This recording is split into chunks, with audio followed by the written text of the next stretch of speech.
এক মহিলা জামাই মারা গেছে। জামাই মারা যাওয়াতে ইনকাম তো করে কমে গেছে। এখন সে একটা দোকানে বাকি খাইতে খাইতে 5-6 মাস বাকি খাইছে আর কি, 20-30 হাজার 50 হাজার টাকার মতো ফান হয়ে গেছে। আরেকদিন দেখে কি ঘরের মধ্যে তরকারি কিনে কিছুই নাই।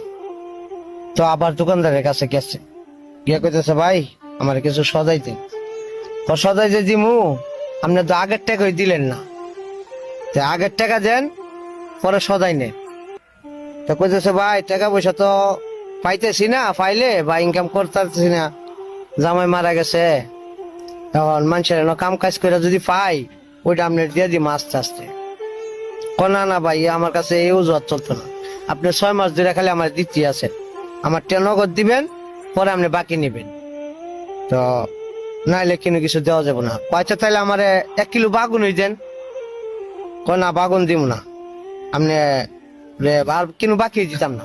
আর যদি বাকি নিতে হয়, বাগুন নিতে হয়, তাহলে আমার একটা শর্ত আছে, শর্ত অনুযায়ী যদি কাজ করেন তাহলে আমি আপনার বাগুন দিতে পারি। আচ্ছা তাহলে বলেন। আপনার লোক আমি থাকবো, একটা ধাক্কা দিমু, একটা বাইগুন দিমু। তখন বুঝেন তো অভাবে ফলে আর কি মানুষের চরিত্রের দিকে কেউ তাকায়, তখন রাজি সে ওখানে একটা ধাক্কা দেয়, হ্যাঁ 1 বাগুন, আবার ধাক্কা দেখো 2 বাগুন, ধাক্কায় ধাক্কায় বাগুন দিব কইছে। এভাবে গনতে গনতে 10 তো গনছে। অনেক বেড়ার যখন উত্তেজনা বেশি বেড়ে গেছে গা, জোরে সোরে ধাক্কা শুরু করছে, এখন বাগুন বাগুন বাগুন বাগুন বাগুন। এই কথার প্রসঙ্গটা কি লেগে জানেন, যে বর্তমান আমরা কিন্তু নির্ধারিত কিন্তু সরকার নাই।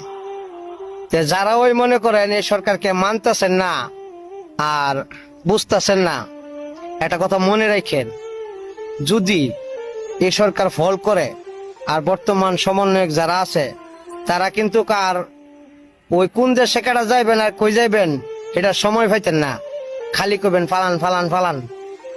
আশা করি বুঝতে পারছেন। ধন্যবাদ।